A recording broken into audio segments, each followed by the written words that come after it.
Здравствуйте, с вами Азрет Аркенов, это программа «Здесь и сейчас». Сегодня на студии очень интересный гость из Австралии, зовут его Джошуа Макнолтен. Ну и наша всем известная корреспондент Карачаево-Черкесия Салима Боташева, сегодня в роли переводчика. Здравствуйте, Джошуа, во-первых, мы тебя очень рады видеть у нас в стране, а тем более в Карачаево-Черкесии. Мне уже известна твоя очень интересная история о том, как ты приехал в Россию и в нашу республику. Расскажи теперь телезрителям, как все зарождалось, вот максимально подробно. Почему ты приехал на Кавказ? So he's very glad to see you here, and he know about you a little bit, your story, that you are from Australia, that you decided to come to Russia. So he want to know, he wanted to tell to our watchers the story of your traveling to Russia, to Kavkaz. So tell it from the beginning. From the beginning. Firstly, thank you very much for having me. I first came to Cherkessia last year, 1 year ago in April, and it was because I suffered a very bad motorcycle accident in Australia. I injured myself and I was spending a lot of time not doing much at all. I lost the ability to move my arm correctly. So during this time I spent much time learning the Russian language, not so successfully unfortunately, and studying much. And then I decided, почему бы нет? Why not? Let's go to Kavkaz and I will try and live here. It is very interesting for me. I love the people and the culture here. It is very fascinating. Очень интересно. Из всего сказанного я понял только, почему бы и нет. Так, Салима. Так, теперь я постараюсь вам все перевести. В прошлом году впервые он приехал сюда, в Россию, приехал на Кавказ. Это было в апреле месяце. Случилось это потому, что он увлекался, он катается на мотоцикле. Он упал с мотоцикла и повредил себе руку, получается. Поэтому он, так, правую руку, да. И в то время, когда он лежал, пока он лечился, он не мог двигать рукой, не мог ничего делать и, соответственно, не мог кататься на своем байке. И он решил заняться изучением русского языка, русской культуры. Ну, естественно, он будет такой черный юмор, как же он удачно упал. Да.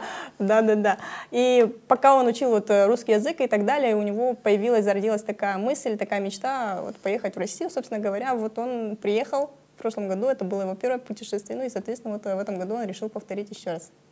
То есть Джошуа уже второй раз находится у нас в стране? Да, Джошуа уже находится у нас второй раз. В прошлый раз он приезжал на несколько недель, и вот в этот раз надо у него поинтересоваться, как давно он, наверное, приехал, и сколько еще собирается у нас побыть. Учитывая, что он приехал второй раз, значит, все понравилось. Да, ему все понравилось. Комментарий Джошуа. Вот первое впечатление, когда он приехал в нашу страну, когда пообщался с нашими людьми, какие вот эти эмоции, ощущения?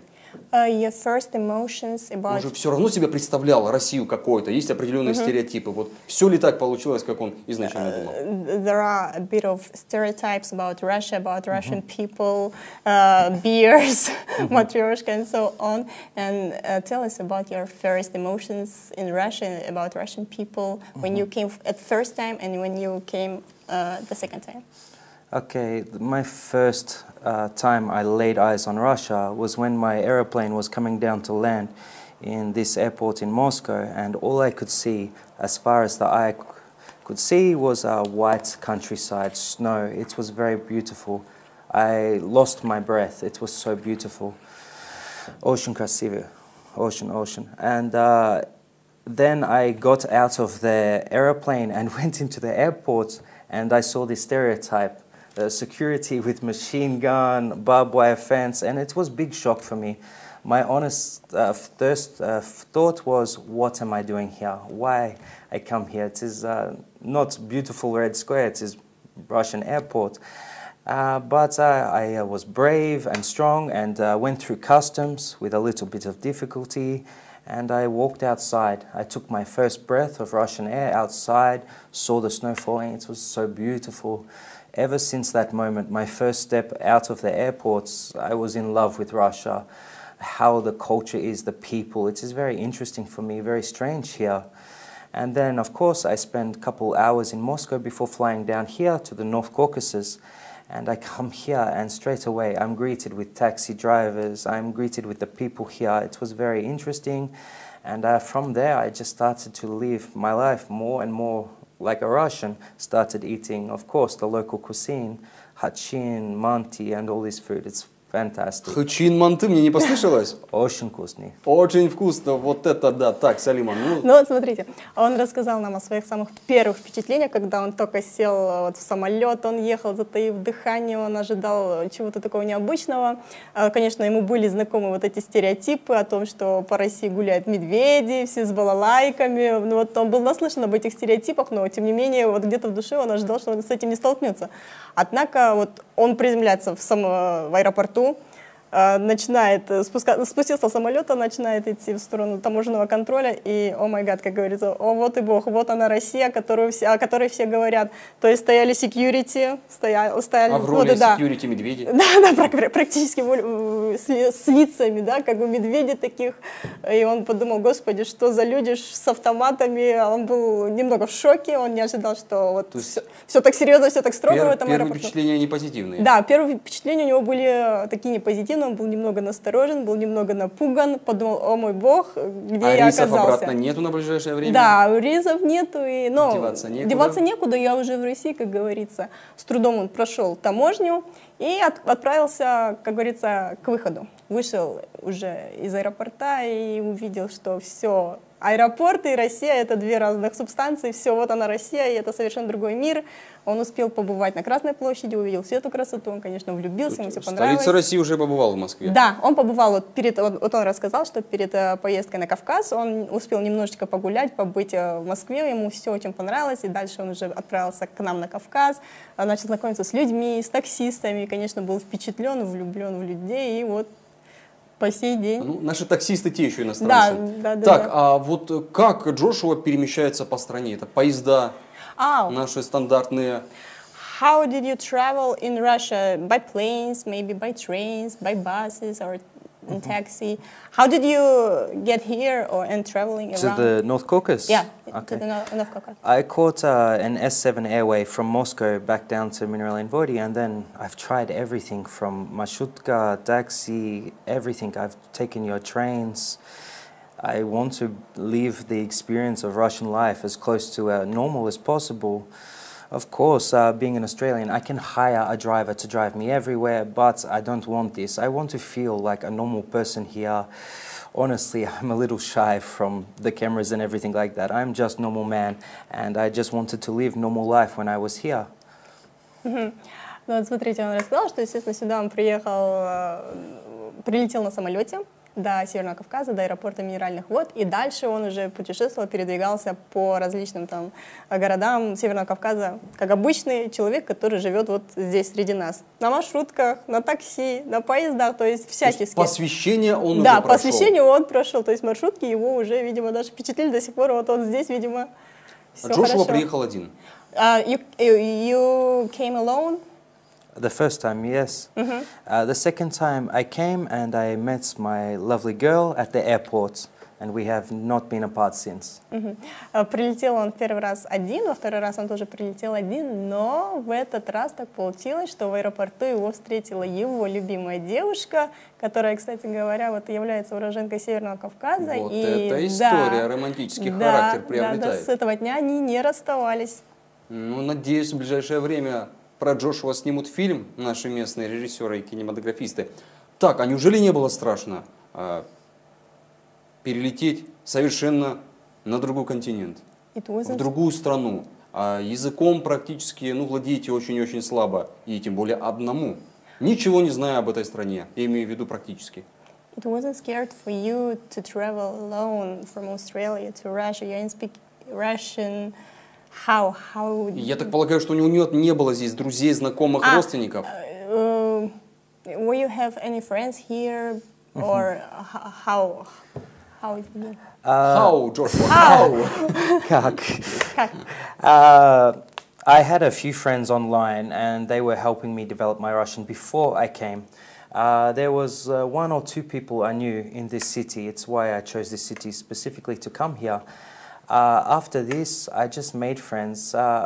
In Australia, some people don't even know the North Caucasus exists. It is very small. People just think all Russia is all Russia. There's no separation sometimes. So when I started to tell people where I was going specifically to the North Caucasus, to Cherkessia, they said, where is it? I've never heard of this. And so some people that have heard of it were a little bit nervous and said it can be dangerous. And honestly, I replied that everywhere you go, there are good people. Everywhere you go, there are bad people. I'm a type of person with a positive mentality. I hope to find more good people than bad people. Even in Australia, you can find good people and bad people. Why is Russia any different? I wasn't scared. I love adventure. The only way you can find something new is by doing something you've never done before.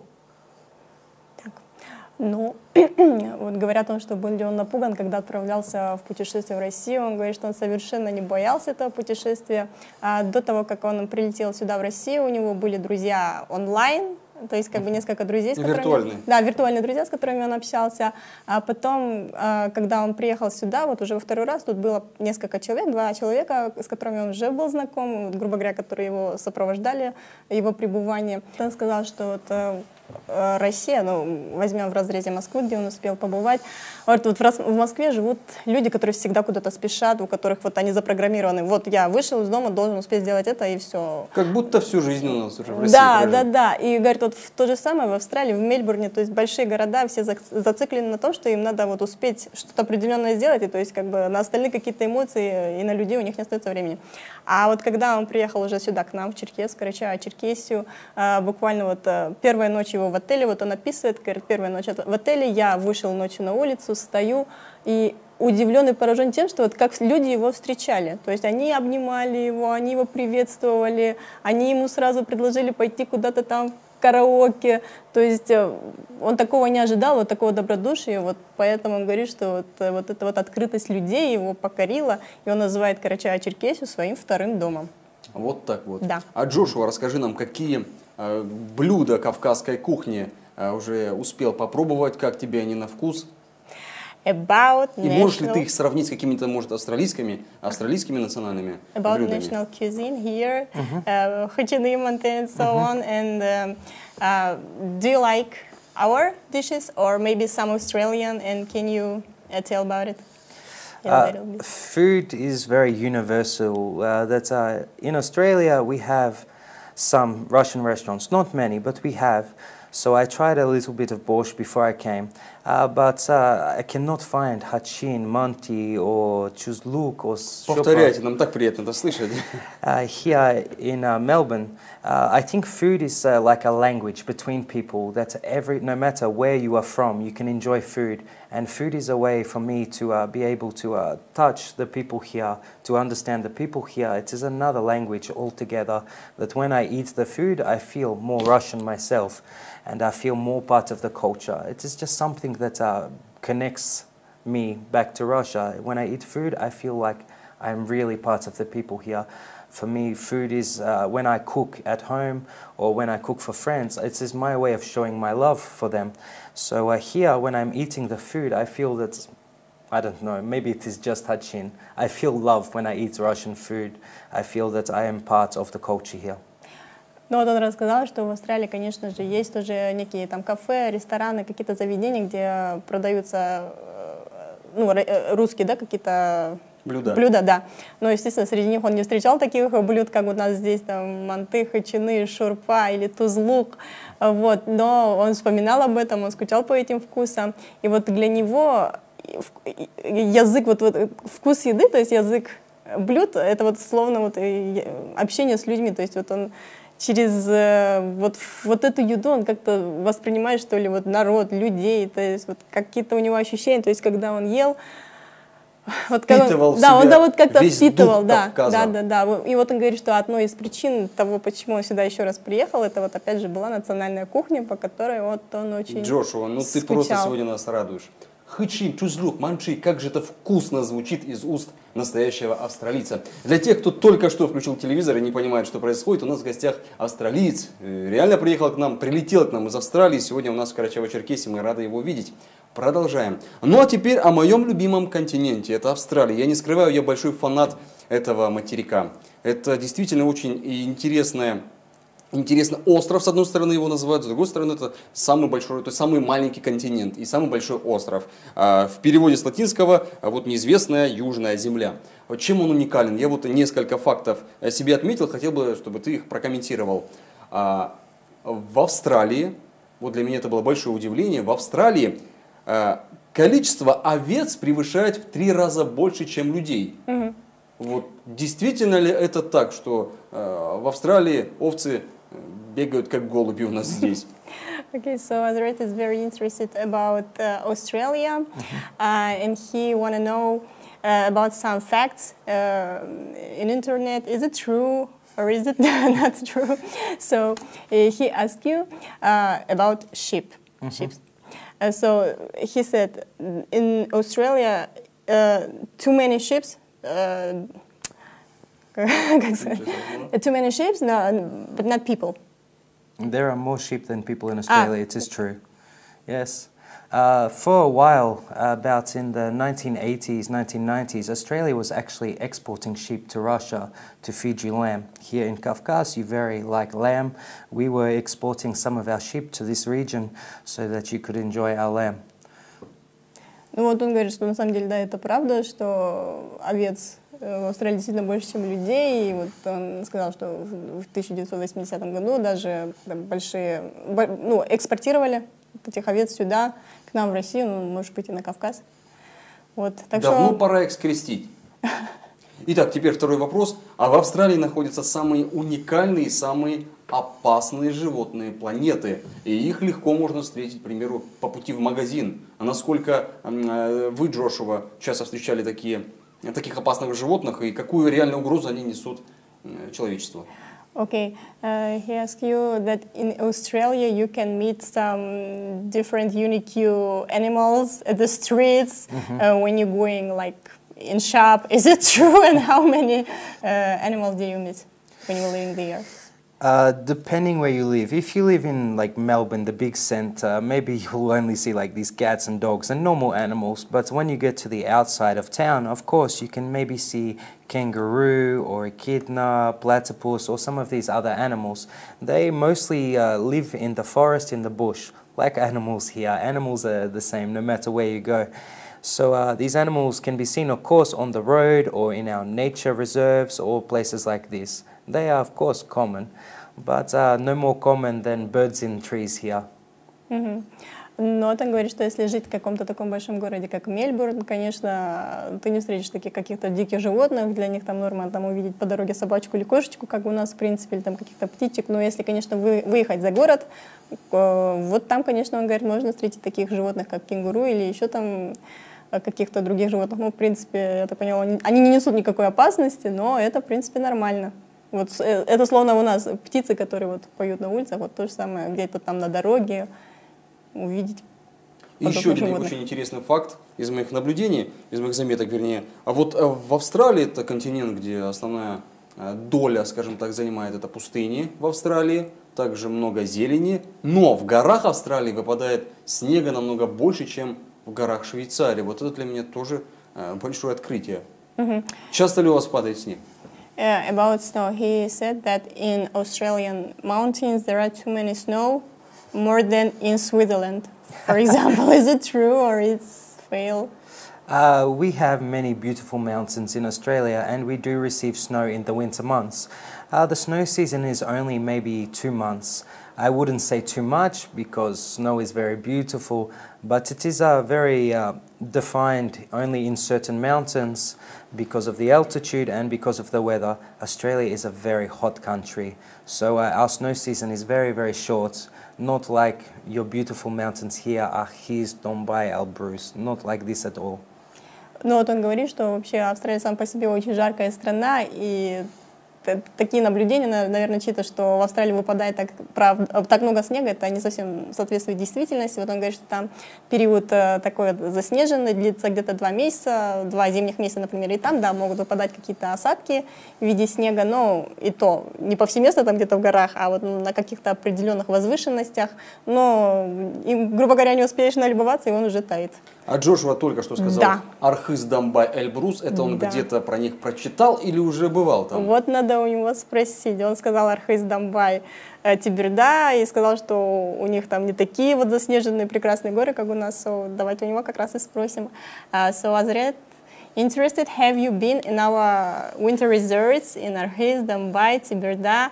And can you tell us about it, about your maybe travelings there? I have traveled the region here and there, bits and pieces. I am very dedicated to helping the students here, so I don't actually get that much time. But just last week, I was in Arhis on the mountains, romantic. It was very, very beautiful, very, very beautiful. And next week, on the 9th, I will be traveling to Tebelda, to the zoo park, and of course, up the mountain to Dombai, just to enjoy the beautiful landscape that you have here. I have yet to go on to Elbrus, but when I return in future, it will be on my list. Но он говорит, что он уже успел побывать в Архизе, он был в поселке Романтик, конечно, он был впечатлен, ему очень понравилось, но вот он немножко жалуется, что сейчас он как бы занимается со студентами, и поэтому у него не остается так много времени, чтобы везде успевать быть вовремя. Вот он запланировал на следующей неделе, на следующие выходные поездку в Домбай и в Домбай, в Теберду. В Теберде он собирается посмотреть также наш заповедник. Вот, а в Домбай, естественно, насладиться вот этим. Скоро там, я так полагаю, Да. что появится кенгуру Скорее в Тебердинском всего. заповеднике.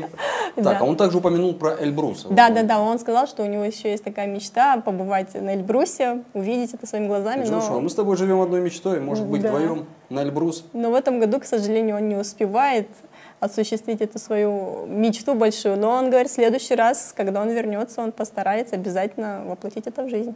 Я с тобой. А он сказал, что занимается студентами. Он не только в качестве туриста приехал к нам. Tell about your job here, about your teaching the students. Because Australia is so very far away, many people, like people in Australia don't know about Kafkas area, many people here don't exactly know the true facts about Australia. So parts of what I do here is not only improve English, but remove all stereotypes about Australians. We don't wrestle crocodile, same as Russians do not wrestle bear.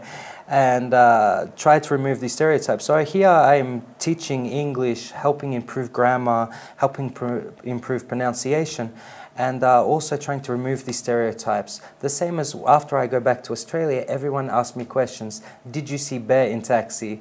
No, of course I didn't see bear in taxi. And remove these stereotypes in Australia about Russian people and remove the stereotypes in Russia about Australian people. We do not walk on the ceiling like you see on the internet. Он говорит, что вот, рассказывая про свою деятельность, что одной из его главных таких вот миссий, что вот он преподает здесь... Отключить интернет мне показали. Да, практически.